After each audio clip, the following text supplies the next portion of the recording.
James Walker. I'm the project coordinator and project manager for our SIMV mobile unit, which stands in for Community Economic Mobility Vehicle.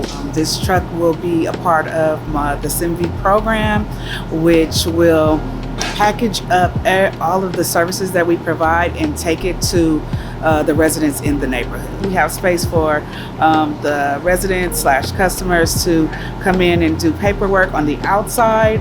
When the weather's bad, they'll be covered. So I'm very excited. Very, very excited about this work. We brought in a box, and as you can see now, it's moved beyond box, that there are doors and windows and it's framing done. So we're really excited about where this process will go. And we got about 2-3 more weeks before we get there. So stay tuned. We're looking forward to sharing with you the next time.